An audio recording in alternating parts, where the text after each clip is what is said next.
እሺ ተለምዶ ስሙ ጥሩ የቅዱሳን ምልጃ በሚል ነው ርዕሳችንና የመጀመሪያው ጥያቄ የምጠይቅህ በአጸደ ነፍስ ያሉ ቅዱሳን በምድር ያለው ነገር ያቃሉ ይሰማሉ ያያሉ አያውቁም አያዩ ማስረጃ ጥቅስ ስጠኝ በመጽሐፍ ቅዱስ በአብርሃም ተብሎ የተመሰለ ማስረጃ ስጠኝ አብርሃም የማን ምሳሌ ነው ንገረኝ እዚህ ጋር አብርሃም የተባለው አብርሃም አይደለም እሺ ልንገርክ ያው እንግዲህ ምሳሌን አንለጥጠው ምሳሌውን ወስደን ስለ አብርሃምና ያላዛርን ብለን ሰዎችን ስም አይደለም እንለጥጠው ማለት ነው ምሳሌው ነው አብርሃም ስለተረካው ነው ምሳሌነቱ እዛ ጋር እንዳስቀመጠልን መከበራ ያልሞተ ውሻ ከሞተ አንበሳ ይሻላል ካለ ወንድሜ በጣም ያደከምከኝ ነው የጠየቁ ጥያቄ ፈታ ነው እሱን እኮ አንተ ፈታው ውሻ ማለት ይሄ ነው አንበሳ ማለት ይሄ ነው የሞተ ያልሞተ ፈታ ነውና መጨረሻ ላይ ምን አለ ሕያዋን እንዲሞቱ ያውቃሉና ከዛ ሙታን ግን አንዳች ያውቁም መታሰቢያቸው ተረስቷል ከዚህ በኋላ ዋጋ የላቸውም ይላል ይሄ ሙታን ተብሎ የተቀመጡት የሞተ አንበሳ የተባሉት ናቸው ወይስ አይደለም ኮንቴክስቱ እንዳለ ስለዚህ ነገር የሚያወራ አይደለም ቅድም ያሪናገር እንደሚያወራና እንደማወራ ታሳይቆሽ አንድ ያድምጥና የዕብራውያን መጽሐፍ ጸሐፊ የክርስቶስን ክህነትና የብሉይን ክህነት እያነጻጸረ የክርስቶስ ስለምጃም ያወራ ወዳጅ ያድምጥ የክርስቶስን ክህነት ከብሉይ ክህነት ጋር እያነጻጸረ የክርስቶስ ክህነት በሞት የማይቋረጥ ዘላለማዊ መሆኑን የሚጠቁም እንጂ አሁን ስለምናው ከምናወራው ነገር ጋር ኢን ኤኒ ዌይ ሼፕ ኦር ፎርም ሪሌት የሚያደርግ ስላልሆነ አትጥቀሰው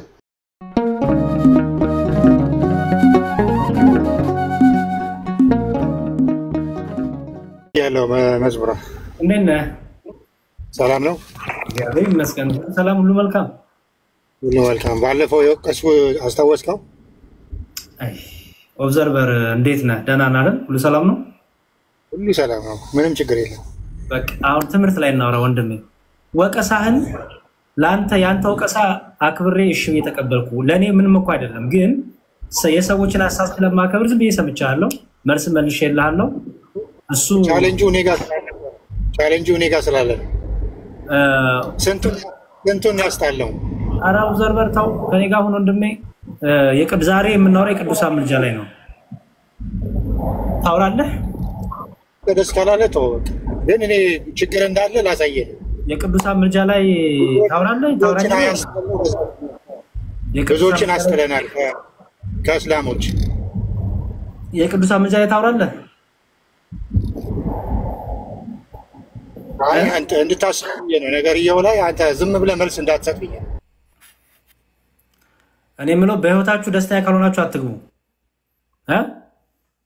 በህይወታችሁ ደስተኛ ካልሆናችሁ የምትበሳጩ የምትቆጡ ሆድ የሚሳችሁ ከሆናችሁ አትግቡ ትምህርት ላይ የሚያወሩን ሰው ብቻ ነው ፈልገው ውደታ ሰላም ላንተ ይሁን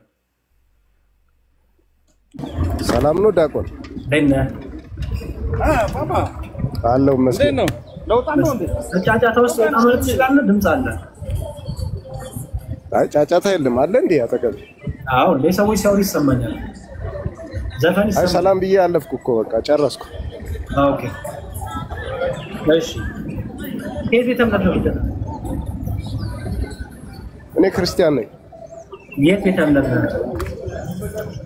ምን ያደርግልሃል ቤተ እምነቴ እሺ ጥሩ ኦንሊ ጂሰስ ነው ክርስትና በቂ አይደለም ኦንሊ ጂሰስ ነው ኦኬ ኦንሊ ጂሰስ ክርስቲያኖች ናቸው ኦንሊ ጂሰስ ነው ወይ ክርስቲያኖች ናቸው ወይ ኦንሊ ጂሰስ ይሄ ነው የሚሉት አዎ ኦንሊ ጂሰስ ነው ኧረ በስመ አብ አይ በቃ ጥሩ አይደለም 600 ሰው ባለበት ኦንሊ ጂሰስ ክርስቲያን ነው ትላለህ ካቶሊክ ነህ ክርስቲያን ነኝ ኢየሱስ ክርስቶስ የሚያምን በክርስቶስ ኢየሱስ ዳኝነት የሚያምን ሰው ነኝ እኮ ካቶሊክ ነህ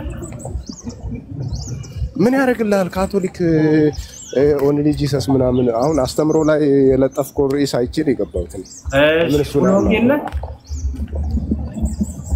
እሺ አንተ ካራ ነህ ወይስ ቅባት ኦኬ ካራ ማለት አሰጠኝ ካራ ማለት ሙሉ ወንጌል ማለት ምን ማለት ነው ሙሉ ወንጌል ማለት ምን ማለት ነው አታውቅም እንዴ ስለ ካራ ወይ ጉዳታው እንዴ ተበላ እኮ በጠየቅከው መንገድ እኮ ነው አየህ እሺ ጥሩ እኔ ስለ ሙሉ ወንጌል ነገር አንተ ስለ ካራ ትነግረኛለህ አታውቅም። ለመናገርም መብት የለም። ልንገርህ እንጂ አንተ ማን ሰጠ መብት? ማን ሰጠ? ስለ ወንጌል እንድታወራ እኔ ስለ ሙሉ ወንጌል ልንገርህ፣ ስለ ሙሉ ወንጌል እንድታወራ መብት ማንም አልሰጠም። እሺ አሁን ከየት ቤተ እምነት አትቀርበት? ንገረኝ ጉዳታው እንደው በርዕሱ ለምን አታወራ? በርዕሱ ከየት ቤተ እምነት እንደሆነ ታውቅ ፈልጋለሁ። ቆንጆ ርዕስ ነበር አይደል? ከየት ቤተ እምነት ነው? ከዚሁ ከኢትዮጵያ ነኝ እኔ። ከኢትዮጵያ ቤተ እምነት ነኝ፣ ክርስቲያን ነኝ። ጉዳታው እንደነ ከየት ቤተ ምን ያደርግልሃል? የኔ ቤተ እምነት መተህ ልታመልክ ነው? አመልካለህ ከኔ ጋር የምታመልክ ከሆነ እነግርሃለሁ። ታፍርበት። እሺ እስቲ መጣና ያቻለሁ። እዚህ ምስራቅ መሰረተ ክርስቶስ እዚህ ገርጂ ጋር ኢምፔሪያል ጋር ያለው እዛ አብረን እናመልካለን። ጌታን ተቀበልና መሰረተ ክርስቶስ ነው። በጣም ጥሩ። እሱን ከፈለክ ማለት ነው። በጣም ጥሩ። እሺ ርዕሳችን የቅዱሳን ምልጃ ነው። እሺ ቅዱሳን በአጸደ ነፍስ ያሉ ቅዱሳን ከሞቱ በኋላ ያውቃሉ፣ ይሰማሉ፣ በምድር ላይ ያለው ነገር ብለን አምናለሁ ይሰጣው ነው። አይ ምልጃ እኮ ነው ርዕሱ። ምን ያውቃሉ አያውቁም ምናምን ጉዳታ ምልጃ ለማማለድም እውቀት ያስፈልጋል። ስለዚህ ማወቅ፣ ያውቃሉ፣ ይሰማሉ፣ ያያሉ በምድር ላይ የሚደረገው የምን እውቀት በምድር ላይ የሚደረገው ነገር ያውቃሉ፣ ይሰማሉ፣ ያሉ ኦኬ። ምልጃ ስትል ከኃጢአት ጋር የሚያስታርቁ ናቸው ብለህ ነው? ኧረ እባክህ ጉዳታ ተው። አንተ ብሶት አለብህ እንዴ? በደም አዳም እኮ እንደ መጽሐፍ ቅዱስ አውራ እኮ እንደ መጽሐፍ ቅዱስ አስተምሮ ትልቅ ሰው አይደለህም እንዴ? በመጽሐፍ ቅዱስ አስተምሮ ለምን ትሳደባለህ? እውነትን ነው። ዝም ብሎ እኮ ነው። አትሳደብ። አንተ ዳቆን ነህ። ቃላቶች የተመረጡ መሆን አለበት። ልንገር ችግር የለውም። ያ ለምሳሌ አንድ ሰው ያልጠየቁን መልስ ነው እየሰጠ ብሶት አለበት ማለት ነው። ኦኬ ሶ ይሄ ስድባት ማ ያለብህ አንተ እኮ ነህ። ለምን መሰለህ? ጥሪ ተደርጎልህ ትምህርት ላይ ከየት ነው ቤተ እምነት ትላለህ? ትምህርት ወንድም ማለት እኮ ትርፍ ካወራ እኔም ትርፍ አወራለሁ። ስለዚህ ሀሳቡን ጠይቀኝ። ምንም ደቂቃ አያስፈልግም። ጥያቄ ልመልስልህ። እሺ ጎበዝ። እሺ ምልጃ ስትል ምን ማለት ነው? እሱን ጀምራ እንትን ያዳምጠኝ። በአጸደ ነፍስ ያሉ ቅዱሳን ከሞቱ በኋላ ያያሉ፣ ይሰማሉ ምድር ላይ ያለውን። እኔ እንግዲህ ምድር ላይ ያለውን ያያሉ ይሰማሉ የሚለውን እኔ አላነበብኩም። ስለዚህ አይሰሙም አዩ ግን ያማልዳሉ ስትል አንተ ወደ ነጥቡ ለምን አትመጣም? አንተ ልጄ አንተ ማገዶ ፈጂ ነህ። እንዴ ምን ሆና ምንድነው? ምን ሆናችኋል? ወይ ጉድ! አይ ጉዳታ አውቃለሁ እኮ ጉዳታ። እኔ እንደው ከተስተካከልኩ ነው እንጂ ያስገባው አውቃለሁ እኮ ጉዳታ ወንድሜ። እሺ ፔሴ ዲያቆን እንዴት ነህ? ሰላም ነው። እንዴት ነህ? ትናንት ገብቻ አስወረድከኝ። አላስወረድኩም።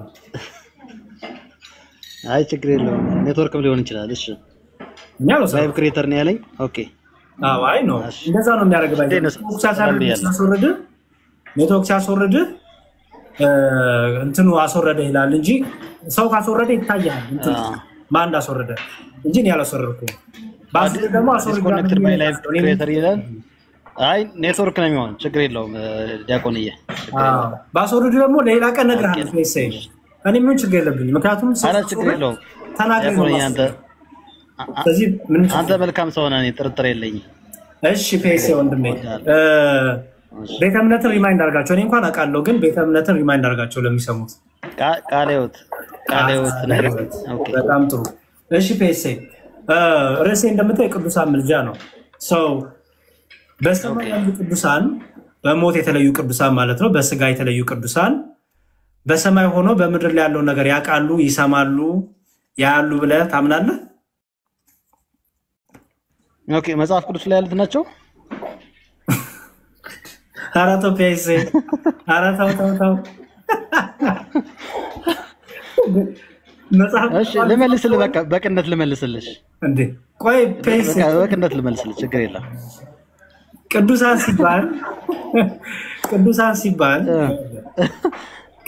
ሲባል በክርስቶስ አምነው ያንቀላፉ በመጽሐፍ ቅዱስ የሚያሉ ደግሞ የእነሱን ፍኖት ተከትለውም ደግሞ መቼም ቅዱሳን በዘመን ሁሉ አሉ እና የክርስቶስ ታማኝ አገልጋዮች ምስክሮች ማለት ናቸው። ኤኒዌይስ እነዚህ ቅዱሳን ችግር የለውም ያሬዲ። እሺ ያውቃሉ፣ ይሰማሉ፣ ይቀጥል በቃ።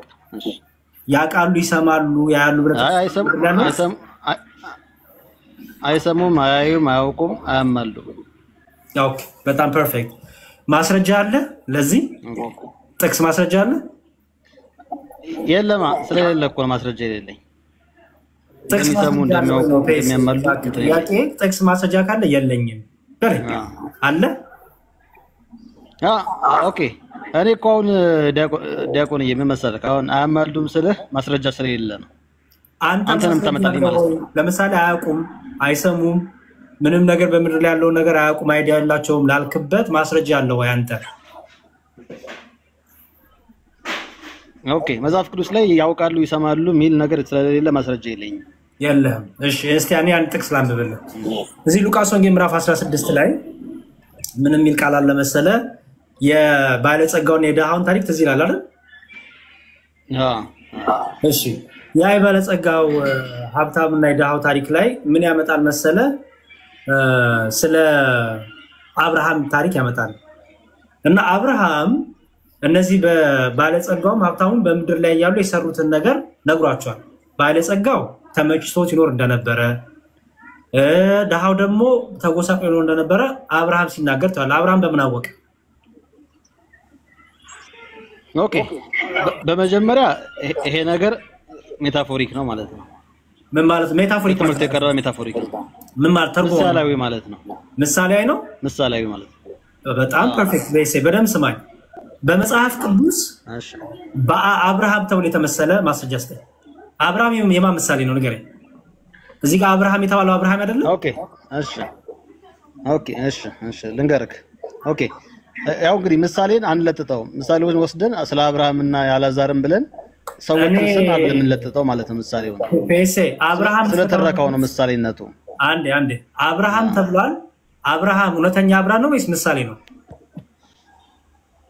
አብርሃምና ያላዛር ምሳሌ አይደሉም ታሪኩ ግን ምሳሌ ነው በታሪኩ ምሳሌ ነው አብርሃምና ያላዛር እውነተኛ ከሆኑ አብርሃም ያላረገው ነው አረገ ተብሎ የተነገረው እዚህ ጋር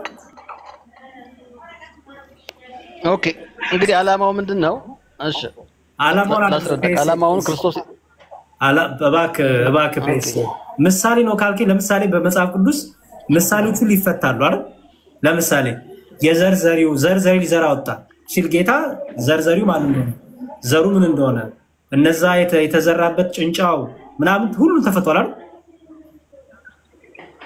ጌታ በምሳሌ ምድር ላይ ያለ እኮ ነው ምድር ላይ ያለ ነገር ነው በምሳሌ ከተናገረ ጌታ ሁሉ ይፈታል አሁን ይሄ ምሳሌ ነው ስላልክ እየፈታልኝ አብርሃም የማን ምሳሌ ነው ስላልክ አብርሃም ምሳሌ ነው ወይስ የእውነት ነው ኦኬ አብርሃም እንግዲህ ምድር ላይ የነበረ ሰው ስለሆነ ምሳሌ ማለት አትችልም አብርሃምና አላዛርም ማለት ነው በጣም ጥሩ አብርሃም ስለዛ ደሃና ሀብታሙ የተናገረው ማወቅ ዕውቀቱ ምሳሌ ነው ወይስ የእውነት ነው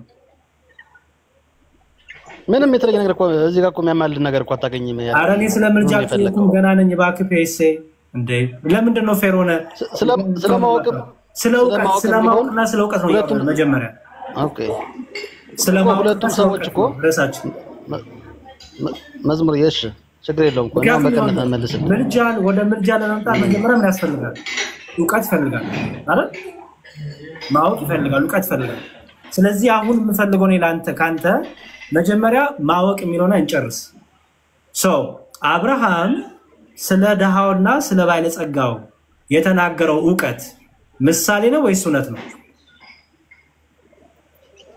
ኦኬ ምሳሌ ነው በገነትና በሲኦል መካከል እንግዲህ ገደል አለ የሚል እውነተኛ ታሪክ የለም ምሳሌ ስለሆነ ማለት ነው እሺ ደሃው በምድር ላይ ተመችቶት ይኖር እንደነበረ ማን ነው ባለጸጋው ሀብታሙ ደግሞ ባለጸጋው ወይም ሀብታሙ ተመችቶት ይኖር እንደነበረና ደሃው ተጎሳቅሎ ይኖር እንደነበረ አብርሃም ይሄን አውቃል አላወቀም ኦኬ የቱ ነው ያወቀው ሁለቱም ከሆኑ እኮ ኦሬዲ ሞተው የተሰበሰቡ ሰዎች ናቸው ታሪኩ ማለት ነው ሲከሰት አብርሃም በህይወት ነበር ሁለቱም በህይወት የሉም ሁለቱም አላዛርም በህይወት የለም በጣም ጥሩ ስለዚህ አብርሃም በህይወት አልነበረም ከሞተ ረጅም ጊዜ ሆኖታል አይጠየቁት ጥያቄ ባለጸጋው በምድር ላይ ያለ ሀብታሙ በምድር ላይ ያለ ይኖሩ የነበሩትን ምቾትና ጉስቁልና አብርሃም በምን አወቀ ኦኬ ይሄን እንግዲህ የሚያውቀው ክርስቶስ ነው እሱ ነው ምሳሌ አድርጎ ያመጣው ማለት ነው ስለዚህ አብርሃም ያውቃል እያለ አይደለም። አብርሃም በምን አወቀ? አብርሃም እውነተኛ ነው እኮ አልከኝ፣ ምሳሌ አይደለም አልከኝ። ክርስቶስ ነው ያስተማረው። አብርሃም አወቀ አይልም። ክርስቶስ ነው ያስተማረን፣ ያስተማረ ነው ማለት ነው። በሜታፎሪክ ያስተማረ አብርሃም ነው አይደል? አብርሃም ነው ወይስ አይደለም? አብርሃም ነው። አብርሃም ያለው የአብርሃም ንግግር ነው ወይስ አይደለም?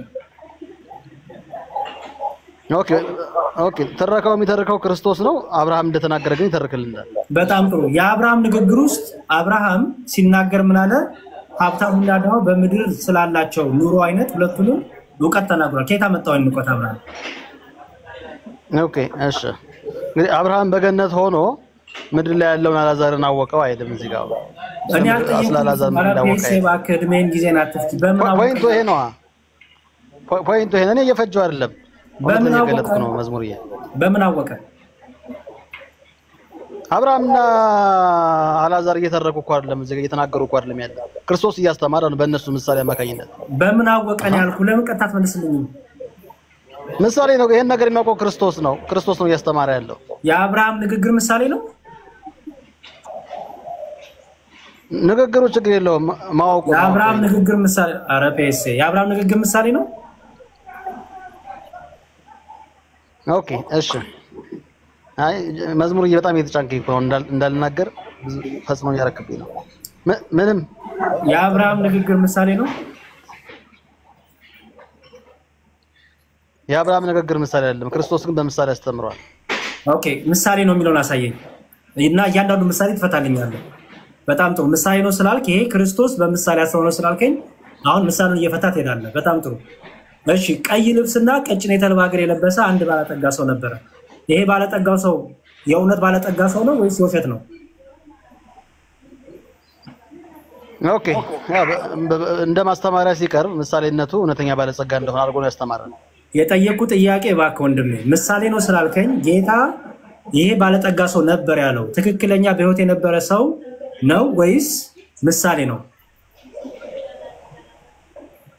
ኦኬ እሺ ሰዎቹ ምድር ላይ የነበሩ ሰዎች ናቸው ማለት ነው።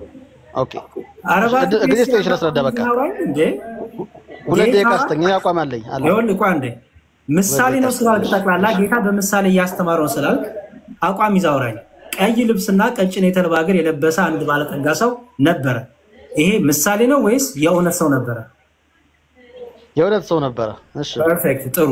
ስለዚህ ምሳሌ አይደለም አይደል? አሁን ያወራሁት ያነበብኩት እዛ ምድር ላይ ሲኖሩ ሳለ በትክክል ይኖሩ ነበር ነው። እኮ አሁን ያነበብኩት ግን ምሳሌ አይደለም።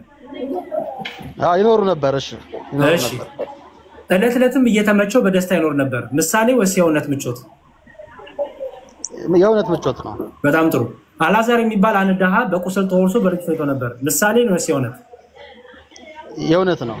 በጣም ጥሩ። ከባለጠጋው ማዕድ ከሚወቀው ፍርፋሪ ይጠግብ ይመኝ ነበር። ምሳሌ ወይስ የእውነት?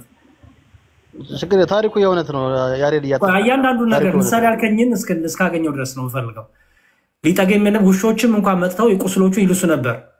ይህ ምሳሌ ወይስ የእውነት?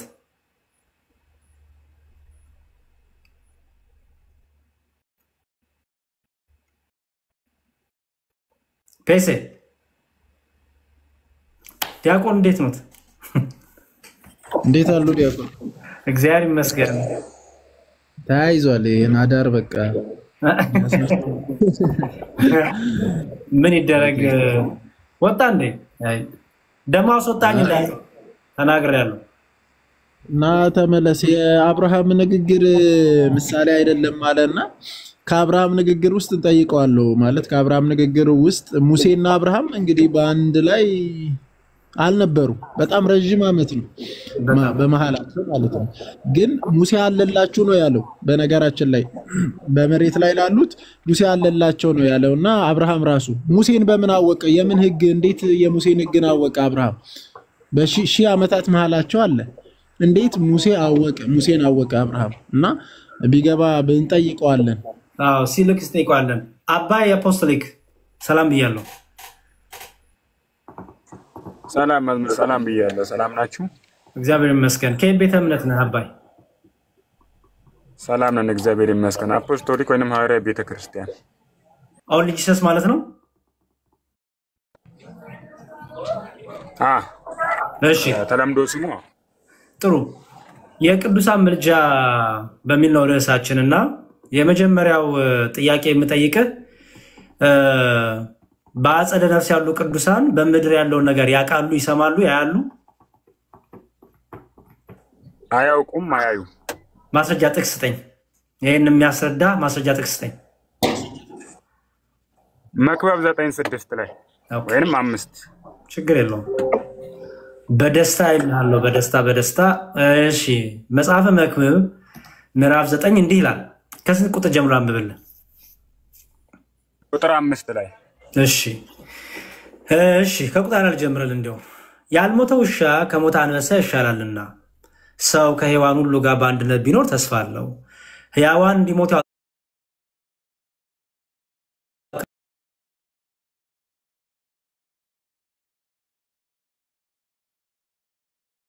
በውሻ ያልሞተው ሰው በውሻ ለምን ተመሰለን ያልኩ?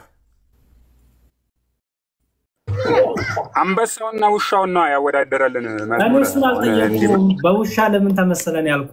ወይ ጣጣ! በውሻ ለምን ተመሰሉ? ያልሞቱት ሰዎች በውሻ ለምን ተመሰሉ? ከላይ አንበሳው ያልሞተ ውሻ ከሞተ አንበሳ ይሻላል ሲል አንበሳው አንበሳ ነበር ሞቷል። ግን ካልሞተው አንበሳ ደግሞ ከሞተው አንበሳ በህይወት ያለ ውሻ ይሻላል። አረባ ካዳምጥ ወንድሜ፣ ያልሞቱት ሰዎች በውሻ ለምን ተመሰሉ ነው ያልኩ። ከአንበሳው ጋር ነው የሚያወዳድረው። እኔ አንበሳው ጋር እመጣለሁ። በውሻ ለምን ተመሰሉ?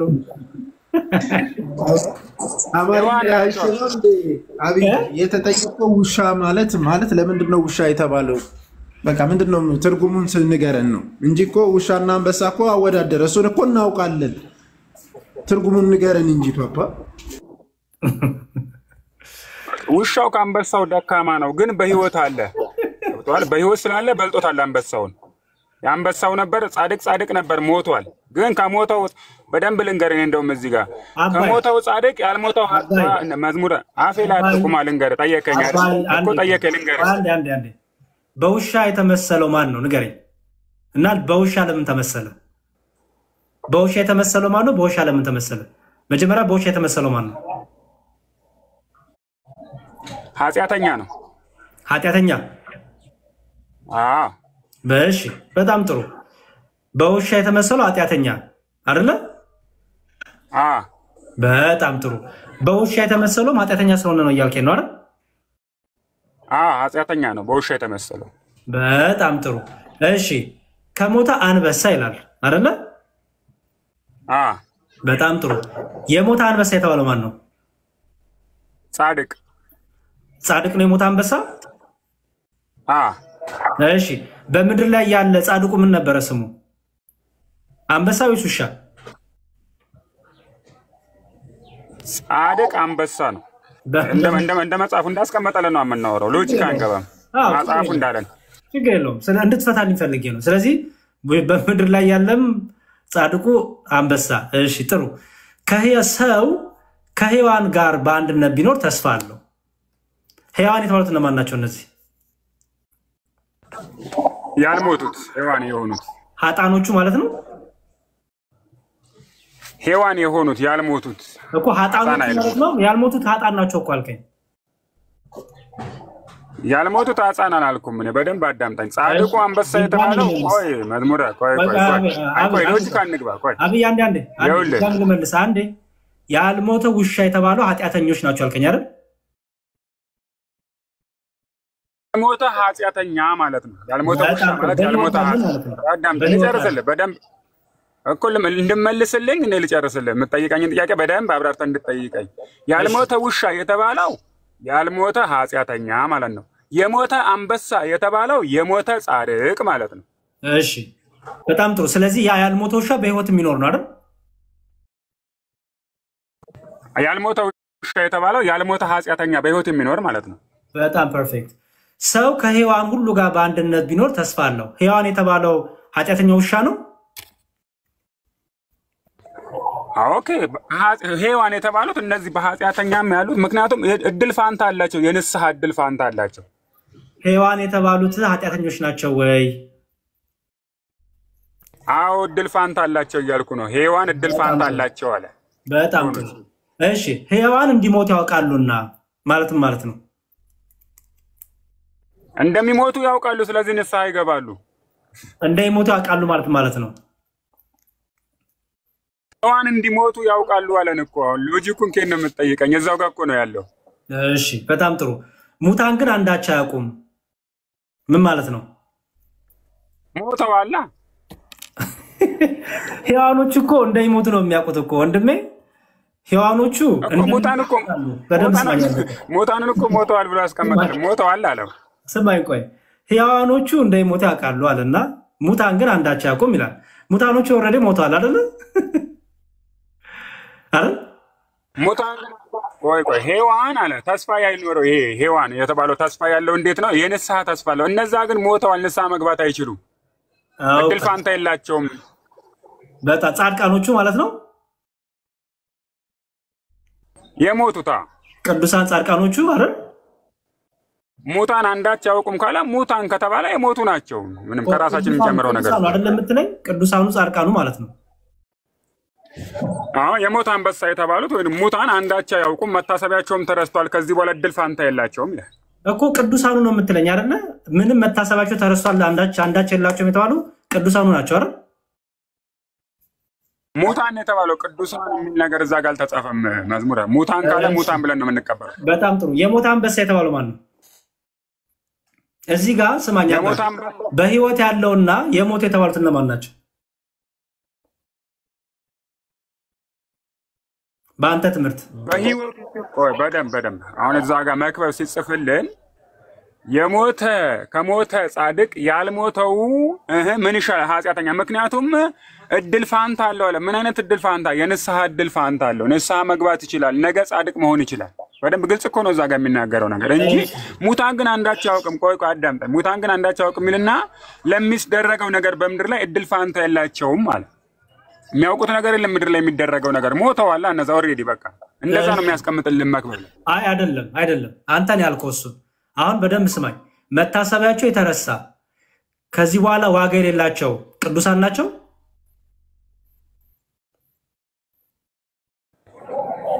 መታሰቢያቸውም ተረስቷል ሙታን ቅዱሳን የሚል እዛ ጋር አላስቀመጠም እንደ መጽሐፉ ነው የምነግርህ እሺ አንበሳ ለይሄ የተነገረው ለአንበሶቹ ነው መታሰቢያቸው ተረስቷል ዋጋ ያላቸው የተባሉት ለሞቱት አንበሶች ነው አንበሳና ውሻ ምሳሌ ነው እዛ ጋር ያስቀመጠው ኧረ እባክህ ምሳሌው እኮ ገብቶኛል በቃ ምሳሌውን ፈታል ገባኝ አሁን የጠየቁት ጥያቄ መታሰቢያቸው የተረሱት ምንም የማያውቁት ምንም ዋጋ የሌላቸው የተባሉት የሞቱት ቅዱሳን ናቸው እዛ ጋር እንዳስቀመጠልን መክበባ ያልሞተ ውሻ ከሞተ አንበሳ ይሻላል ካለ ወንድሜ በጣም እያደከምከኝ ነው የጠየቁት ጥያቄ ፈታ ነው እሱን እኮ አንተ ፈታው ውሻ ማለት ይሄ ነው አንበሳ ማለት ይሄ ነው የሞት ያልሞተ ፈታ ነውና መጨረሻ ላይ ምን አለ ሕያዋን እንዲሞቱ ያውቃሉና ከዛ ሙታን ግን አንዳች አያውቁም መታሰቢያቸው ተረስቷል ከዚህ በኋላ ዋጋ የላቸውም ይላል ይሄ ሙታን ተብለው የተቀመጡት የሞት አንበሳ የተባሉት ናቸው ወይስ አይደሉም የሞት አንበሳ የተባሉት ናቸው ሙታን አንዳች አያውቁም የተባሉት ሞተዋል ኦሬዲ ስለዚህ አንዳች አያውቁም መታሰቢያቸው ተረስቷል እና ደግሞ ምንም ዋጋ የላቸውም ቅዱሳን አይደል መጽሐፉ እንደዛ ነው ያስቀመጠልን እኔ ለምንጠየቀው መጽሐፉ አንዳች አያውቁም ያኔ ነው ስለ ቅዱሳን የተነገረው ላሳይ ስለሆነ አቋምህን ንገረኝ ብዬ ነው በኋላ ፍሊፕ እንዳታረግ በደንብ አስተውል ጥያቄ ምንም የማያውቁት መታሰቢያቸው የተረሳ ምንም ዋጋ የሌላቸው ከሞቱ በኋላ ቅዱሳን ናቸው ያልከኝ ነው ባንተ ትምህርት አይደል መዝሙራዬ በደንብ አዳምጠኛው ተመልሰህ እንዳትጠይቀኝ አሁን ወደ መግባባቱ እንድንደርስ ማለት ነው አንተ ከዘፍጥረት እስከ ራእይ የሞተ ሰው ያማልዳል የሚል ጥቅስ አባይ ይኸውልህ አሁን እንደዚህ አይነትማ ጨዋታ እንጫወት በደንብ ትምህርትን ግልጥ አድርገህ ተናገር እዚህ ጋር እደግምልሃለሁ መታሰቢያቸው ተረስቷል የተባለ ዋጋም የላቸውም የተባለ ምንም አንዳች አያውቁም የተባሉት ቅዱሳን ናቸው እያልክ ነው ወይስ አይደለም ይሄን ክሊር አድርገህ ንገረኝ በምድር ለሚሰራው ስራ ነው የተባሉት ግልጽ የሆነ ነገር ነው እዛ ጋር የተቀመጠው እባክህ ይሄን እንትን በል ቀጥታ ተናገር ያለበለዚያ ምንም ጥቅም የለውም ለመጨረሻ ጊዜ እጠይቃለሁ ከዛ ወደ ዲያቆን አስተላልፋለሁ መታሰቢያቸው ተረስቷል። ከዚህም በኋላ ነው የሚለው ዋጋ የላቸው የተባሉት እነዚህ ቅዱሳን ናቸው ብለህ ነው የምታምነው ወይስ አይደሉም? ቅዱሳን ናቸው፣ ግን በምድር ላይ ለሚሰራው ስራ ብሎ ነው ያስቀመጠው። ጥሩ በቃ አሁን አቋምን ሰማ። ስለዚህ አንዳንድ ጥቅሶች ላሳይህና እንግዲህ ለቅዱሳን ነው ስላልከኝ እስቲ ሐሳብን ሁሉ የሚበታተንብቅ አለ እግዚአብሔር ላሳይህ። ዲያቆን ሐሳብ አሉት እንዴ? አይ እንትኑን በጣም ደጋገመውና ቢያለ የሞተ አንበሳ ያለው ቅዱሳንን ካለ ቀጥሎ ደግሞ መታሰቢያቸው ተረስቷል የተባለው እነዚህን ቅዱሳን ነውና በእሱ አስተሳሰብ ማለት ነው። የእሱን ምስክርነት እየሰማን ነው። በቃ አሁን ላይ እናሳያለን ማለት ነው በመጽሐፍ ቅዱስ መሰረት። እሺ በጣም ጥሩ። ይሄን ጥቅስ ፈታልኝ ይላል። አብይ አንዴ ስማኝ አንዴ።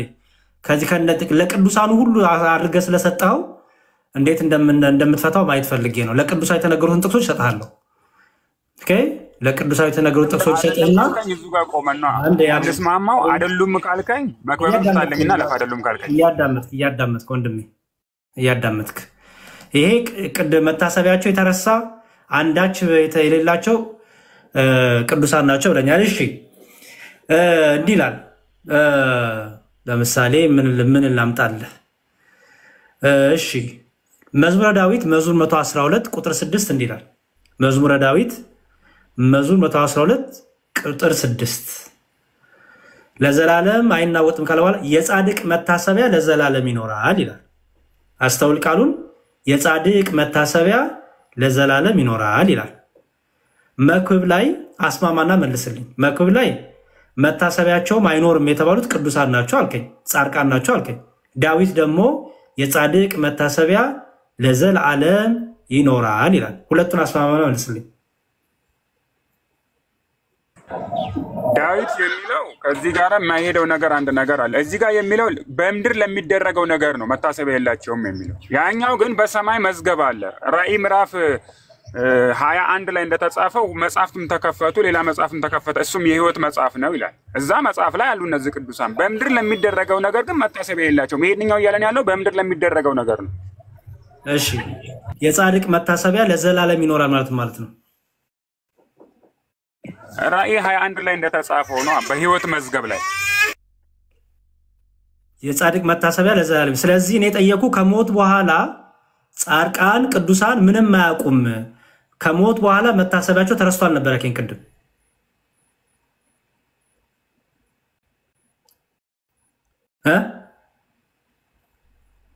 በምድር ለሚሰራው ስራ ነው መታሰቢያ ተረስቷል የተባለው። በሰማይ ግን መዝገብ አላቸው። ለይልኛው በጣም ጥሩ። ሌላ ደግሞ ልጨምርልህ። መልካም ኢሳይያስ ላንብብለት ነው። ትንቢተ ኢሳይያስ ላይ ደግሞ ያለውን ላንብብልህ። ትንቢተ ኢሳይያስ ምዕራፍ 56 ላይ ደግሞ እንዲህ ይላል።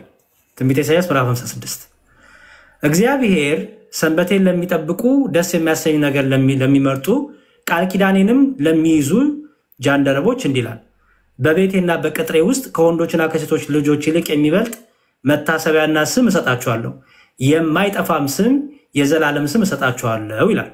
ይሄንን ከስማቸው ተረስቷል መታሰቢያቸው ምድር ላይ ተረስቷል ካልከው ትምህርት ጋር አገናኝልኝ።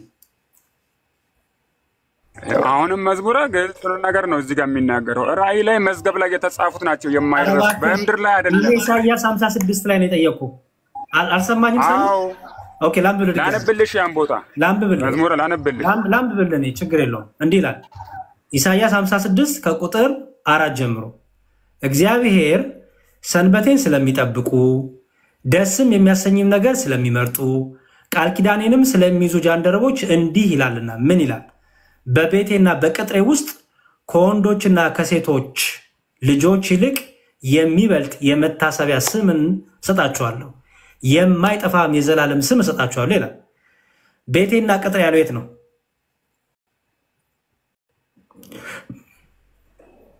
ኦኬ መዝሙረ በግልጽ እየነገርኩህ እኮ ነው። አሁንም እየነገርኩህ ያለሁት በሰማይ መዝገብ አላቸው፣ ተመዝግበዋል። ያ የማይረሳ መዝገብ ነው። ኢሳይያስ ያለው ስለ የትኛው ነው የሚያወራው? ስለ ሰማይ ነው። አዳምጠኝ። አንተ ቆይ መዝሙር እስኪ አዳምጠኛ እንድቀበልህ ካሁን 100% እንድቀበልህ ካንተን ከዘፍጥረት አዳምጠኝ ከዘፍጥረት እስከ ራዕይ ቆይ አብይ ለምንድን ነው 56ን ማታብራራልኝ? ያነበብኩልን አብራራለሁ። አፌ ላይ አትቁም። አፌ ላይ አትቁም። እሱን አብራራልኝ። ስመልስ በጣም ጥሩ። አፌ ላይ አትቁም። ላብራራለህ በደንብ አሁንም። ኦኬ አብራራ በደንብ ላብራራለህ። የሰማይ መዝገባ አላቸው እያልኩ ነው። በሰማይ ተመዝግበዋል። ራዕይ ምዕራፍ 21 በደንብ አነበው። ቅዱሳን እንዴት እንደተመዘገቡ አሁንም ልምጣልህ። ችግር የለም አዳምጠኛ። 56 ላይ አሁን አውራ። የጠየቁት ጥያቄ 56 ላይ በቤቴና በቅጥሬ ውስጥ ከወንዶችና ከሴቶች ይልቅ የሚበልጥ መታሰቢያና ስም እሰጣቸዋለሁ፣ የማይጠፋ ስም የዘላለም እሰጣቸዋለሁ ይላል። በቤቴና በቅጥሬ ያለው የት ነው? በሰማይ ነው በምድር ነው? እሺ በጣም ጥሩ። እንግዲህ በቅጥሩ ሲያገለግሉ የነበረው በሰማይ ነው የሚመዘገብላቸው። በቅጥሩ ሲያገለግሉ የነበረው በቤተክርስቲያን ሲያገለግሉ የነበረው የሚመዘገብላቸው በሰማይ ነው። እሺ እንጂ መታሰቢያው በቤቴና በቅጥሬ ያደረግላቸዋለሁ ነው የሚለው እኮ። የጠየቀኝን ጥያቄ ልመልስልህ። አገልግሎቱ ያለው ቅጥሩ ውስጥና ቤተክርስቲያን ውስጥ ነው። ምዝገባው ግን ያለው በሰማይ ነው አይልም። አይታ አገልግሎቱ ታገለግለው በሰማይ ቆይ አይልም። አባይ አዳምጠኛ ልጨርሳ አይልማ ላሳየህ። ቆይ አይ ቲንክ ቃሉን ባሳይ ይሻላል ማለት ነው። እንደዚህ የጻፈውን ከካድክማ ምኑን ጠቀመ ነው ውይይታችን። ይሄው ምንድነው የሚለው? በቤቴና እግዚአብሔር ሰንበቴን ስለሚጠብቁ ደስ የሚያሰኝን ነገር ስለሚመርጡ ቃል ኪዳኔንም ስለሚይዙ ጃንደረቦች እንዲህ ይላል። ምን ይላል? በቤቴና በቅጥሬ ውስጥ ከወንዶችና ከሴቶች ልጆች ይልቅ አስተውል። በቤቴና በቅጥሬ ውስጥ ከወንዶችና ከሴቶች ልጆች ይልቅ የሚበልጥ መታሰቢያና ስም እሰጣችኋለሁ ይላል። ይሄ ከወንዶችና ከሴቶች የሚበልጥ ስም በሰማይ ነው እያልከኝ ነው አባይ? በጣም ጥሩ። አየህ፣ የሚያገለግሉት አገልግሎት ስም የሚሰጣቸው የበለጠ ስም የሚሰጣቸው በሰማይ ነው። ወንዶችና ከሴቶች የሚበልጥ ነው የሚለው እኮ። አሁን የሚበልጥ እንዴ አንዴ ይሄ በሰማይ ነው። መዝሙር አዳምጠኝ አባይ። በሰማይ መሆኑን አሳየኝ። እዚህ ጋር የሚያገለግሉት አገልግሎት አለ። እኔ እሱን አልጠየኩም። ደግሞ የሚጻፍላቸው ቦታ አለ። አልጠየኩም። የጠየኩ ይሄንን ነው። በቤቴና በቅጥሬ ውስጥ ከወንዶችና ከሴቶች ልጆች ይልቅ የሚበልጥ መታሰቢያ። ይሄ በቤቴና በቅጥሬ ውስጥ ከወንዶች ከሴቶች የሚለው በሰማይ ነው እያልክ ነው። እሱን አሳየኝ። እዚህ ውስጥ በቤቴና በቅጥሬ ውስጥ ከወንዶችና ከሴቶች ልጆች ይልቅ የተባለው በሰማይ ነው እያልከኝ ነው የሚለው። መታሰቢያ ብሎ አስቀመጠ እኮ መዝሙረ። መታሰቢያ ብሎ አስቀመጠ። ይሄት ነው። ቆይ መታሰቢያ የጠየቁ ቦታው ይሄት ነው? በቤቱና በቅጥሩ ውስጥ መታሰቢያ ይቀመጥላቸዋል። የት ነው እሱ? በሰማይ ነው መታሰቢያው። ኦኬ። ስለዚህ ቤቴና ቅጥር የሚለው ሰማይ ነው። በጣም ጥሩ። አገልግሎቱ ነው ቤትና ቅጥሩ እንጂ መታሰቢያው ግን በሰማይ ነው። ቤቴና ቅጥር የሚለው ሰማይ ነው ወይ? ቤቴና ቅጥሬ ምድራዊ ነው፣ መታሰቢያው ግን ሰማይ ነው። ቤቴና ቅጥር የሚለው ሰማይ። መታሰቢያ የሚለው ትርጉሙ አልገባውም ይመስለኛል። ምንድነው መታሰቢያ ማለት? አባይ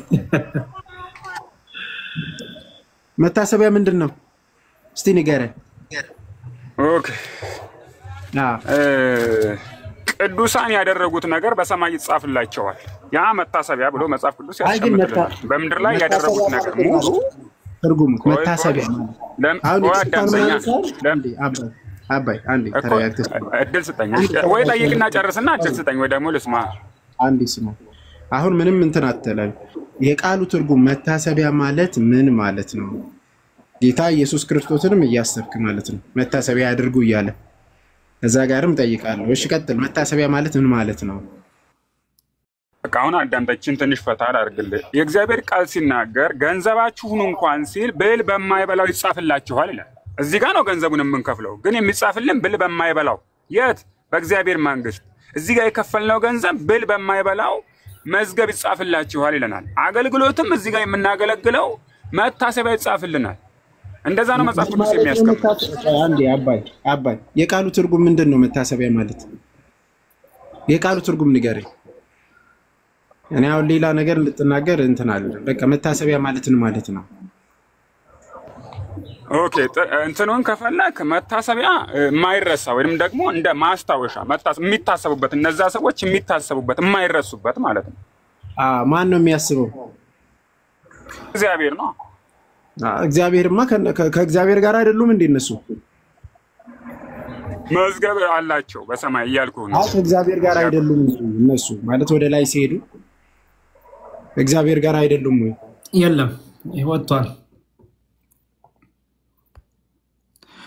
ዲያቆን። እሺ ኦል ጂሰሶች ሐዋርያት። እሺ ሌላ አለ ፕሮቴስታንት ፔሴ ነው። ይቅርታ በጣም ቅድም አድክመኛል እና ይቅርብን ፕሊዝ ፔሴ ወንድሜ። እኔ እናንተ በቃ እንደተዋደድን ኢቻዘር ፎርኤቨር ብንሆን ይሻላል ብዙም። እሺ ቃዶሽ በጣም ካደከምከኝ አስወጣሃለሁ። ግባ ግን አደራ እንዳታማረረ እንዳታደክመን። እሺ ቃዶሽ መዝሙሬ እንዴት ነህ? እግዚአብሔር ይመስገን ሰላም ነው እናለው ይመስገን። እንዴት ነህ? ተመስገን። አደራ ብስል ያለው ውይይት እናድርግ። እሺ እባክህ። አይ ደስ ይለኛል እኔ ራሱ። ሁሌም ደስ ይለኛል ብለህ ጀምረህ ነው ማሁን ነገር ውስጥ የምንገባው። አንተ ራሱ አስወጣኝ በትክክል ያወራን ነው ብለህ ነው። እሺ ለማንኛውም አሁንም በስነ ስርዓቱ ካላወራን አስወጣለሁ። ታቀኛለህ እኔን። እሺ ቃዶሽ ቤተ እምነትን አንዴ ሪማይንድ አድርጋቸው። አይ ሙሉ ወንጌል በጣም ጥሩ። እሺ በአጸደ ነፍስ ያሉ ቅዱሳን በምድር ያለውን ነገር ያውቃሉ ይሰማሉ ያሉ? አልተጻፈልንም። ምንም እንደሚያውቁ ምንም የተጻፈልን ነገር የለም። እሺ ያውቃሉ ብለህ ታምናለህ? እኔማ መጽሐፍ ቅዱስ ዝም ባለበት ዝም ብዬ ከምከራከር ዝም ብል ይሻለኛል። ታዲያ ለምን ገባህ? አይ እንደማያማልዱ እኮ ነው የሚናገረው። ያማልዳሉ ያማልድም የለም መጽሐፍ ቅዱሳዊ አይደለም። ቃዶሽ የሰው ሰራሽ ትምህርት ነው። ቃዶሽ ወንድም እየሰማሁህ ነው። ለምን ገባህ ታዲያ? ለምሳሌ ለጠየቁ ጥያቄ መጽሐፍ ቅዱስ ማስረጃ የለኝም መጽሐፍ ቅዱስ ዝም ብሏል ካልክ ለምን ታዲያ ገዝተላክ? ምክንያቱም ከምልጃው አስቀድሞ መጀመሪያ ማወቅ ይቀድማል። አንድ አካል አማልደ ለማለት እውቀት ይቀድማል፣ ማወቅ ይቀድማል፣ ማየት ይቀድማል፣ መረዳት ይቀድማል። ስለዚህ የቀደመውን ነገር መጽሐፍ ቅዱስ ዝም ብሏል እኔ የማውቀው ነገር የለም ብለህ ምኑ ላይ ነው እኔና ለምንድን ነው ገዝተህ ላከው ታዲያ? ኦኬ መጽሐፍ ቅዱስ የሚለውን እኮ ልነግርህ እኮ ነው። አንድ መካከለኛ አለ በሰውና በእግዚአብሔር መካከል እሱም ክርስቶስ ነው ይላል። ከክርስቶስ ውጪ መካከለኛ የጠየቁ ጥያቄ ስለ ቅዱሳን ነው። ገብቷል? ቅዱሳን አያማልዱም ያልኩህ እኮ ነው። የጠየቁ እሱን አይደለም ቃዶሽ። በጣም እኮ የሚገርም ነው ቃዶሽ። ችግር አየሁ አይደለ? የጠየቁ ጥያቄ ላይ ፎከስ አድርግ። እድል ልስጥህ። ቅዱሳን ከሞቱ በኋላ ያው በምድር ላይ ያለው ነገር ያውቃሉ ይሰማሉ ያሉ? አያውቁም አይሰሙም። ማስረጃ ስጠኝ በል እንደሱ ያልክበት። ፐርፌክት ኦኬ። ቅዱሳን አያውቁም አይሰሙም የተባለበትን ማስረጃ ጠቅስተኝ። ማስረጃ ያው እነሱ እንዳይኖራቸው ሞት ከለከላቸው ይላል የዕብራውያን ጻፊ ሲናገር። ኧረ እባክህ ተው። አሁን እስቲ እነሱ እንዳይኖሩ ሞት ከለከላቸው ማለት ነው አያውቁም አይሰሙም ማለት ነው? እንዳይኖሩ ያው በምድር ላይ ጸንቶ ክህነታቸው ስለ ክህነት እኮ ነው የሚያወራው ቃዶሽ። ያ ክፍል የሚያወራው እኮ ክህነቱ አንዱ ሲሞት በሌዋውያን የክህነት አሰጣጥ መሰረት አንዱ ሲሞት አንዱ ይተካል፣ አንዱ ሲሞት አንዱ ይተካል ማለት ነው። የኢየሱስ ክርስቶስ ክህነት ግን ዘላለማዊነት ለማለት የተመጣ ነው እንጂ ከጥያቄ ጋር አይገናኝም። ሞት ስለከለከላቸው የሚለው አገልግሎታቸው አንዱ ሲሞት አንዱ ይተካል፣ አንዱ ሲሞት አንዱ ይተካል። ከአገልግሎታቸው አንጻር ከመስዋዕቱ አንጻር የተገኘ የተሰጠ ማንተን ነው የጠየቁ ጥያቄ ነው። ቅዱሳን በህይወት በስጋ ከተለዩ በኋላ በአጸደ ነፍስ ያሉ ቅዱሳን በምድር ያለውን ነገር ያውቃሉ ይሰማሉ ያያሉ ወይስ አያዩም? ስለ አይሰሙም አያውቁም አያዩም አልከኝ አይደል? ምን መሰለህ እሱን ማድረግ የሚችለው መለኮት ነው አምላክ ነው። እና ቃዶሽ እግዚአብሔር ምንድነው ችሎታ አልጠየቁም። ፕሊስ የጠየቁ አያዩም አያውቁም ስላልከኝ ማስረጃ ስጠኝ ከመጽሐፍ ቅዱስ አያውቁም አያዩም የተባለበት። ኦኬ ያውቃሉ ያለበት ማስረጃ ልታሳየኝ ትችላለህ? እኔም አሳይሃለሁ። አንተ አያውቁም እንትን አሳየኝ። ኦኬ እሺ ላውጣል።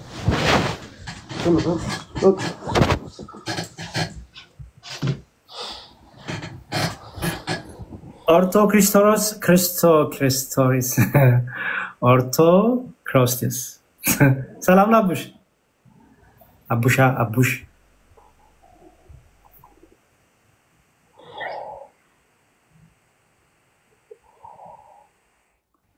ኦርቶ ክርስቶስ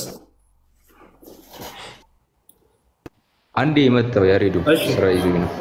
እሺ ዕብራውያን 9:27 እንደዚህ ይላል ለሰዎች አንዴ ቆይ ላውጣ አሁን የምታሳየኝ በህይወት ያሉ በአጸደ ነፍስ ያሉ ቅዱሳን አያውቁም አይሰሙም በምድር ላይ ያለውን ነገር ለሱ ጥቅስ ነው። ዕብራውያን 9:27 ለሰዎች አንድ ጊዜ መሞት ከእርሱ በኋላ ፍርድ እንደተመደበባቸው እንዲሁ ክርስቶስ ደግሞ የብዙዎችን ኃጢአት ሊሸከም አንድ ጊዜ ከተሰዋ በኋላ ያድናቸው ዘንድ ለሚጣበቁት ሁለተኛ ጊዜ ኃጢአት ይታይላቸዋል። የጠየቁ ጥያቄ እባክህ ቃዶሽ አሁንም የመጨረሻ ዕድል ልስጥ። የጠየቁ ጥያቄ አንተ አይሆንም ካልክ እኔ ይሆናል ቪዲዮስ አይቻለሁ። አንተ አይሆንም ካልክ ይሆናል የጠየቁ ጥያቄ አንተ ይሆናል ቃዶሽ ፕሊዝ ይኸውልህ ሰዎች ስለ መላእክት ሲያወሩ በመላእክት ነው የሚመለሰው። ለምሳሌ መላእክት ትምህርት ላይ ትምህርቱን ካልተቀበልከው ብትቀበለው አርጊመንቱ የሚመጣው የመላእክትን ትምህርት ነው ኮምፔር የምታደርገው። የመላእክትን ትምህርት እያወራው ስለ ስላሴ ያርገ ብትመልስ ሳቄ ነው የሚመጣው። ስለ ቅዱሳን እያወራው ስለ ክርስቶስ ብታወራ ሳቄ ነው የሚመጣው። ምክንያቱም ትምህርት ይኖር ይገባል። ነገረ መላእክት ላይ አንተ ቤተ ቃለ ሕይወት ትምህርቷ ምንድነው? ነገረ ቅዱሳን ላይ ትምህርቷ ምንድነው? ኦኬ አሁን የምናወራው ስለ ቅዱሳን ዕውቀት ነው። ከሞት በኋላ ስላላቸው ዕውቀት ከነገረ ቅዱሳን ትምህርትክ ካለክ ከነገረ ቅዱሳን ከሞት በኋላ አያውቁም አያዩም ያልክበትን ነገረ ቅዱሳን ትምህርትን በመጽሐፍ ቅዱስ አስደግፈን ንገረኝ። እሺ ሌላም ደግሞ ዕብራውያን 7:22 ያለው ነው ላውጣ። ኦኬ መጨረሻ ዕድል ነው የምሰጥ። አሁንም ስለ ቅዱሳን ነው አይሆንም ካልክ ይኸው እንግዲህ አንተ ይሆናል የምትሉ ማሳየት ነው። እሺ ዲያቆን ማለት በዘፈቀደ ለምን እንደምትገባ አላውቅም። ከዚህም በፊትም በተደጋጋሚና ዲያቆን መኩ ቆይ አይ ፖለቲካ አዝም ብላ ለምን በርዕሱ አንወያይም? እሺ ሚውት ነው ማረቅ ቃዶሽ ወንድሞቼ እንደዚህ አይነት ንግግር እንድትናገር አልፈልግም። ዲያቆን ታላቂ ናቸው። እኔ እንኳን አክብሬ ለሳቸው ዕድል ሰጥቻለሁ። እንደዚህ ብለህ እንድትናገር አልፈልግም። እታች ሞረድ ግዴታ አይለብህም። እኛም ግዴታ የለብንም አንተ ኢንተርቴን ማድረግ። ስማ ቃዶሽ አሁን የተጠየቀው ጥያቄ አለ። በቃ ቀጥታ ያንን ጥያቄ መመለስ ነው የሚጠበቅብህ። ከሌለ ግን የለኝም በመጽሐፍ ቅዱስ ላይ የለም ብለህ መመለስ ትችላለህ እንጂ ዝም ብለህ በቃ ጥቅስ አገኘው ብለህ አታንሳ ማለት ሰውም ይታዝብሃል። እንትን ዲያቆን እኮ ወደሱ በርዕሱ ማውራት እንችላለን። በርዕሱ አራቶ ከዲያቆን ይሄ ጀመር እንደዚህ አስወጣችሁት ጌታስ አይ እንትን አርቶ ክርስቶስ ይሄ ስድብ ጀመረ እና ያ ብዙም አያዋጣም። ከገባድ ሊግባ ታውቃ። ኦኬ እንደዛ ከሆነ እሺ መልካም። አሰዳደብ ምናምን ኬስ ካለው ኬሱን ስታብሊሽ ቢያደርግ በጣም መልካም ነበር። እድል እንስጠው ካላችሁ ግን እሺ ልስጠው። እድል አስገባው ገብቶ በስርዓት የሚያወራ ከሆነ ይገባል። ኦኬ ዲያቆን መኳንንት አሉት አይደለም ሞዴሬተር ካልተስማሙት ማውራት ነው። ቃዶሽ ፕሊዝ በጣም በማቹር በሆነ መልኩ አውራ። ኦኬ እስካሁን እንኳን ያቀረብከው ምንም የማይገናኝ ሆኖም ዝም ብዬ ሰምቻለሁ። በዛ መልኩ አውራ። እሺ ቀጥሉ ዲያቆን። አይ በቃ ቀጥታ ጥቅሱን ይስጠን። ቀጥል ቃዶሽ ጥቅሱን ስጠን። ጥያቄ ቃዶሽ ወንድሜ አንዴ ከአንድ ሰው ጋር ባወራ ደስ ይለኛል። በጣም እሺ ታወራለህ፣ ከኔ ጋር ትቀጥላለህ፣ ምንም ችግር የለውም። ጥያቄው ሆነ መሰለህ ያው እምነት የሚመሰረተው መጽሐፍ ቅዱስ ላይ ስለሆነ አንተ ደግሞ ቅዱሳን አያማልዱም፣ አይሰሙም፣ አያውቁም የሚል እምነት ስላለ እሱን ኬዝ እንድታሳየን ነው። አሁንም በተደጋጋሚ የምትጠየቀው ጥያቄ እስቲ ብሪንግ አድርግ በርሱ ይሄንን እምነት የሚመሰረትበት ዕብራውያን 7:23 ጀምሮ ያለው ላንብብልና ከዛም በኋላ ዕብራውያን ምዕራፍ 7 ቆይ ዕብራውያን ምዕራፍ 7 እና ኮንቴክስቱ እንዳለ ስለዚህ ነገር የሚያወራ አይደለም። ቅድም ያሪ ነገር እንደሚያወራና እንደማወራ ላሳይቆሽ አንዴ አድምጥና የዕብራውያን መጽሐፍ ጸሐፊ የክርስቶስን ክህነትና የብሉይን ክህነት እያነጻጸረ የክርስቶስ ስለምጃም ያወራ ወዳጅ አድምጥ። የክርስቶስን ክህነት ከብሉይ ክህነት ጋር እያነጻጸረ የክርስቶስ ክህነት በሞት የማይቋረጥ ዘላለማዊ መሆኑን የሚጠቁም እንጂ አሁን ከምናወራው ነገር ጋር ኢን ኤኒ ዌይ ሼፕ ኦር ፎርም ሪሌት የሚያደርግ ስላልሆነ አትጥቀሰው።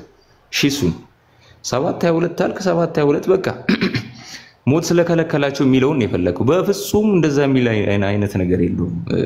ኮንቴክስቱም እንደዛ አይልም። የተጠየቀው ጥያቄ ቅዱሳን ዕውቀት የላቸውም ወይ ድህረ ሞት አያውቁም ወይ ተብለን የተጠየቀው እምነት አለ አንተ አያውቁም የሚል እምነትህን ከዛ ከመጽሐፍ ቅዱስ አሳየን። ኦኬ እንዳነብ ፍቀዳ ከዛም በኋላ አይሆንም ካልክ እንትን ምን መሰል ምን ክፍሉ ላንብብልና ከዛም በኋላ አይሆን ቀጥልሽ። ኦኬ እነርሱም እንዳይኖር ሞት ስለከለከላቸው ካህናት የሆኑ ብዙዎች ናቸው። እርሱ ግን የዘላለም የሚኖር ስለሆነ የማይለወጥ ክህነት አለው።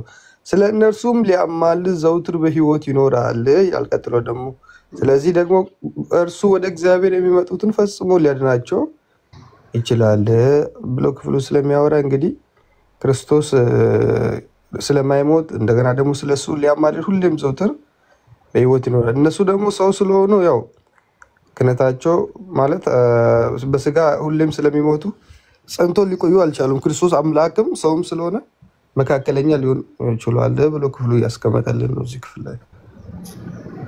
ስለዚህ መልስ ሰማችሁ? ሰማን? መልስ ተነገረ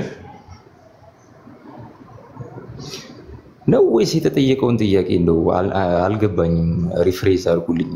ማለት አፍረህ ነው ወዳጅ ይሄን ጥቅስ የጠቀስከው? እኔ ከላይ ከነገርኩ የተለየ ነገር ብሏል መጽሐፉ? በጌታስ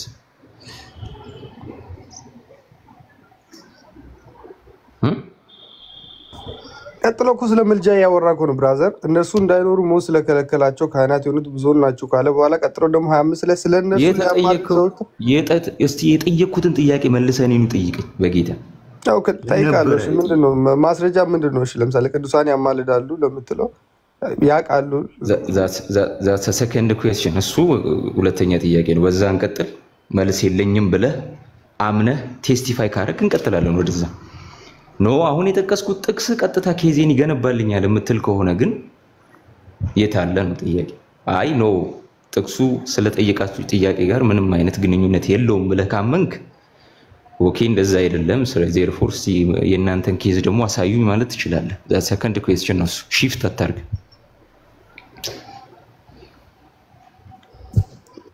ኦኬ እሺ እና ደግሞ ተጨማሪ ማወራው ነገር ቢኖር ምንም ተጨማሪ የምታወራው ነገር የለም። የተጠየቀውን ጥያቄ አልመለስኩም። ብራዘር አንተ የምትፈልገው ብቻ እኮ እንዳወራ አታደርገኝ እኮ። እኔ አሁን የተረዳሁትን ነው ያወራ ያለሁት። ምን መሰለህ ጭራሽ ኢንተራፕት ታደርጋለህ። የተጠየቀውን ጥያቄ እኮ አልመለስክም። ብዙ ሰው ህዝብ እየጠበቀህ ነው እዚህ ውስጥ። ቅዱሳን በአጸደ ስጋ ዕውቀት የላቸውም ብለህ ታምናለህ። እምነትህን ከመጽሐፍ ቅዱስ ነው የምታምነው። ምክንያቱም መለኮት አይደሉማ። በአንድ ቦታ በሁሉም ቦታ መገኘት አይችልም። ኦኬ therefore ለማወቅ ዕውቀትን ለማወቅ በምድር ላይ የሚከሰቱትን ነገሮች ለማወቅ ወይም ደግሞ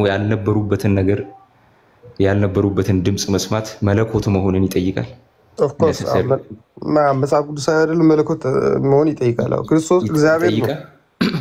አንዴ ስለዚህ አንድ ያልነበርክበትን ቦታ አንድ የማታውቀውን ካንተ የስሜት ሕዋሳት ግንዛቤ ውጪ የሆነ ነገር ለማወቅ መለኮት መሆንን ይጠይቃል አይደል? አዎ ይጠይቃል ያልኩ ነው እኮ አንዳ ይጠይቃል። በጣም ጥሩ። እሺ አድምጡ ሁላችሁ። በሰማይና በምድር የሚደረገውን ነገር ለማወቅ አሊያም ደግሞ አንድ ሩቅ ያለን ድምጽ አንድን የተሰወረን ዕውቀት ለማወቅ መለኮት መሆንን ይጠይቃል። ነሰሰሪ መለኮት መሆን አለብህ ብሎ ጠይቋል። እሺ እንቀጥል። የሐዋርያት ሥራ ምዕራፍ 5 አውጣ እስቲ።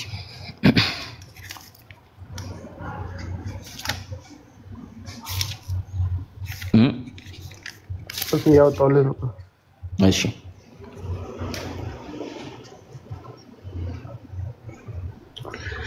እኔ ላንብብልህ። የሐዋርያት ሥራ ምዕራፍ 5 የሐናንና የሰጲራን ታሪክ ታውቃለህ አይደል? አዎ። እሺ ምንድን ያደረጉት?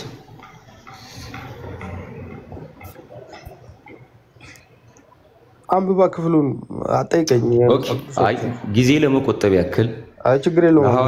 ለሐዋርያት ሚኒስትሪ የሚውል የአገልግሎት ገንዘብ ይሰጥ ነበር በሐዋርያት ዘመን። ስለዚህ እነዚህ ሁለቱ ባልና ሚስቶች መሬታቸውን ከሸጡ በኋላ ኩሌታውን አስቀርተው ለቅዱስ ጴጥሮስ ሰጥተዋል አይደል? አይ ያስረዳ ካምባው ቀጠል። አይ ናሬሽኑ ልክ ነኝ እስካሁን ተስማማለህ በዚህ? አዎ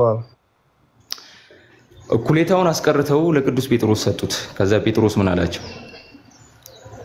ምን አላቸው? መንፈስ ቅዱስን ታታልለት ዘንድ ከመሬቱም ሽያጭ ታስቀር ዘንድ ሰይጣን በልብ ስለምን ገባ አለው። በምን አወቀ? መንፈስ ቅዱስ ነግሮት ነው። ስለዚህ አንድን ነገር የተሰወረን ዕውቀት ለማወቅ መለኮት መሆኑን ይጠይቃል ያልኩህ ለምንድን ነው? አይ እነሱ እኮ አንድ ሊያርፉ ወደ ሰማይ የሞቱበት ዋነኛ ምክንያት እኮ ሊያርፉ እኮ ነው። እሱን አላልኩም። ቅድም ያልከው የሆነን የተሰወረን ዕውቀት ለማወቅ ወዳጄ የተደረገን ዕውቀት ለማወቅ መለኮት መሆኑን ይጠይቃል አልክ። ሂር ቅዱስ ጴጥሮስ የመሬቱን እኩሌታ ሸጠው አስቀርተው እኩሌታውን ለቅዱስ ጴጥሮስ እንደሰጡት ይናገራል። ቅዱስ ጴጥሮስ አውቆባቸው መንፈስ ቅዱስን ታታልሉ ዘንድ ሰይጣን በልባቸው ከሞቱ ሰዎች ጋር ምን ያገናኛል? እኔ እኮ ለሞቱ ሰዎች ያልኩ እኮ ነው። የሞተ ሺፍት አታርጋ ወዳጄ። ቅድም የገነባው ኬዝ ላይ ነው እያወራው ያለው አይደለም። አሁን ሞቷል እነ ጴጥሮስ ጳውሎስ ቃል ቀምጣው። ስለዚህ የተሰወረ ዕውቀት ለማወቅ ግዴታ መለኮት መሆኑን ይጠይቃል አይጠይቅም? አሁን አንተ እንደዚህ ስለሆንክ እንደዛም ይሆናል ምናምን ብለህ ፋላስ ልትሰራ እኮ ነው። ምን መሰለህ ፋላስ የሞቱ ጴጥሮስና ጳውሎስ እነሱ ሞቷል ካልከኝ ስለሞቱ አይደለም። ቅድም የሆነ ፕሬሚሲስ ነበረ። ምን አይነት ፕሬሚሲስ? የተሰወረን ዕውቀት ለማወቅ ድምፅን እንኳን ለመስማት መለኮት መሆኑን ይጠይቃል ብለሃል። እሱን ኬዝ ነው ያፈረስኩበት። ተስማማለህ በሱ? አይ እኔ መንፈስ ቅዱስ አይችልም እያልኩ አይደለም፣ ግን ሰው በራሱ ማወቅ አይችልም ነው እያልኩ ያለሁት። አሁን ሰው ወደ ሰማይ የሄደበት ዋነኛው ምክንያት ከዚህ ዓለም ጭቅጭቅ፣ ከዚህ ዓለም ጭንቀት ለማረፍ ነው ሄደው። ጳውሎስ ምን አለ? እኔ እዚህ ብቆይ ለእናንተ ይሻላችኋል፣ ብሄድ ግን ደስ ይለኛል እንዳለው። ምክንያቱም በስጋ እያሉ መንፈስ ቅዱስ ለቅዱስ ጴጥሮስ እርሱ ያላወቀውን ነገር ከገለጠ ቅዱስ ጴጥሮስ ከዚህ ከጎዶሎ ዓለም በስጋ ከተለየ በአጸደ ነፍስ ወደ እግዚአብሔር ክብር ከሄደ በመንበሩ ፊት ለፊት ከሄደ በኋላ በእግዚአብሔር ፊት ለፊት ከቆመ በኋላ መንፈስ ቅዱስ በስጋ የገለጠለትን ዕውቀት እንደውም በተሻለ መልኩ የማይገልጥበት ምክንያት ደግሞ ምንድን ነው? ኦኬ በተሻለ የማይገልጥበት ምክንያት እነሱ አንድ ቅዱሳናት የሞቱበት ዋነኛው ምክንያት ከዚህ ዓለም ስቃይ ሊያርፉ ስለሆነ ሊጸልዩ ድጋሚ በዚህ ዓለም ላይ ላሉት እንትን ለመጾም አይደለም ወደ ሰማይ ሄዱት። ለዛ ነው ጳውሎስም ደግሞ እኔ ብኖር ይሻላል ያለበት ዋነኛው ምክንያት እነሱን ቃዶሽ መልካም። ለዲያቆን መኳንንት ዕድል ስጥና በቃ እንጨርሳለን። ዲያቆን ሀሳብ አሉት? አይ ቆይ ለምን ይበቃኛል? መልስልኝ ካለ ቃዶሽ እያዳመጥኩ ወንድሜ አንድ የመጨረሻ አንድ ክፍል ሰጥህና ከዛ እሱን አብራርተህ ትጨርሳለህ ማለት ነው። በጣም ጥሩ። እስቲ አንድ ጥቅስ ታነብልኛለሽ? ልስጥህ። መጽሐፍ ቅዱስ ይችላል አይደል? ይላል። ኦኬ ሁለተኛ ዜና 21:12 አንብብልኝ።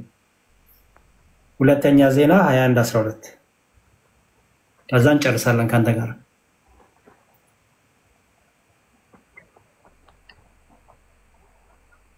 ኦኬ ያወጣን ሁለተኛ ዜና ቁጥር 1 ጀምሮ እንትማቸ ግን የፈለኩት እኔ ከነብዩ ከኤልያስም እንዲህ የሚጽፍ ሁለተኛ ዜና 21:12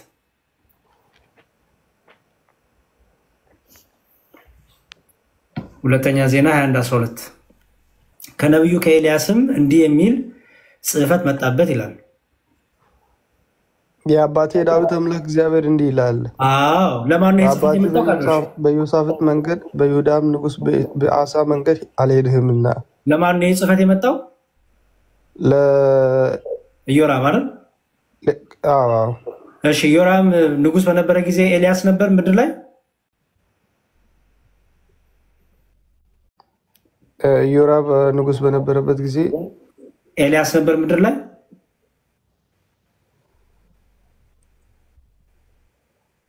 ኦኬ አይ ክፍሉን አላውቅም በደንብ እና አለ የለም ልል አልችልም። መቼ ነው ኤልያስ ያደረገው እንዴ? ምን ሆነሃል? ኤልያስ የተነጠቀው መቼ ነው? ኢዮራም ንጉስ እያለ ነበረ ኤልያስ የተነጠቀው? ኢዮራም አይደለም እኮ እዚህ ክፍል የተጠቀሰው የአባቴ አምላክ እንዲህ ይላል። ንጉሱ ማን ነው? ቁጥር 1 ላይ ምንድን ነው የሚለው? እስቲ አንብበው ከፍ ብለህ። ኦኬ ኢዮሳፍጥም ከአባቶቹ ጋር አንቀላፋ፣ በዳዊት ከተማ ከአባቶቹ ጋር ተቀበረ፣ ልጁ ኢዮራም በእርሱ ፈንታ ነገሰ ይላል። ስለዚህ ስለማን ነው ይሄ? ለኢዮራም የመጣ ደብዳቤ ነው አይደል? አዎ ለኢዮራም መጣ። እሺ ኤልያስ የት ነበረ ይሄን ሲጽፍ ይሄን ሲልክ? ምክንያቱም የሚለው ምንድነው ከነቢዩ ከኤልያስም እንዲህ በኢዮራም ዘመን አሁን ለኢየሩሳሌም ሊጻፍ ይችላል እኮ አንተ አሁን ለይሁዳ ብቻ ኦኬ ኤልያስ እኮ ለኢየሩሳሌም ኦኬ አይ ለይሁዳ ንጉስ አይደል እንዴ? ኧረ ቃዶሽ ከነቢዩ ከኤልያስ የለም እኮ ኤልያስ በምድር ላይ ኤልያስ የለም እያልኩ እኮ ነው። ታዲያ ከየት ነው የመጣው ጽፈቱ? ከኤልያስ መጣለት እኮ ነው የሚለው።